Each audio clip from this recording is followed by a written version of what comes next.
గత ఏడాది రైతు భరోసా కింద అందుతా ఉన్న ఆ సొమ్ము చంద్రబాబు నాయుడు గారు వచ్చిన తర్వాత ఆగిపోయింది. ఈ పెద్ద మంచి చంద్రబాబు నాయుడు గారు వచ్చిన తర్వాత గత ఏడాది రైతు భరోసా కింద మోడీ గారు ఇచ్చే 6,000 కాక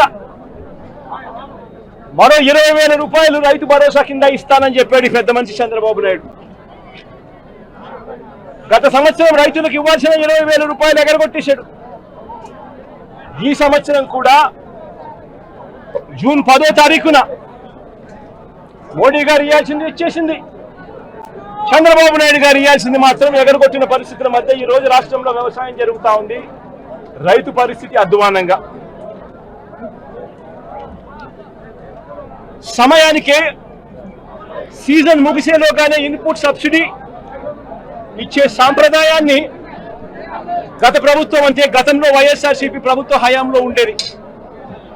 ఏ సీజన్ ముగిసేలోగా ఆ సీజన్లో జరిగిన నష్టాన్ని ఆ సీజన్ ముగిసేలోగానే మరుసటి సీజన్ వచ్చేలోగానే రైతన్నకు ఇన్పుట్ సబ్సిడీ కింద సహాయం అందేది.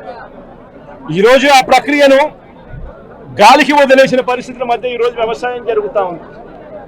వైఎస్ఆర్సీపీ ప్రభుత్వ హయాంలో అంటే మా ప్రభుత్వ హయాంలో రైతులకు పంట వేసిన తర్వాత ఆ పంట నష్టం పోతుంది అన్న భయం లేకుండా రైతులకు ఉచితంగా పంటల బీమా చేసి ప్రతి ఎకరాను ఈ క్రాప్ చేసి ఆర్బీకేల ఆధ్వర్యంలో పారదర్శకంగా రైతులకు ఉచిత పంటల బీమా వైఎస్ఆర్సీపీ ప్రభుత్వం అమలు చేస్తే చంద్రబాబు నాయుడు గారి ప్రభుత్వం వచ్చిన తర్వాత ఆ ఉచిత పంటల బీమా ఎత్తివేసిన పరిస్థితుల్లో ఈరోజు రాష్ట్రంలో వ్యవసాయం కనిపిస్తూ ఉంది.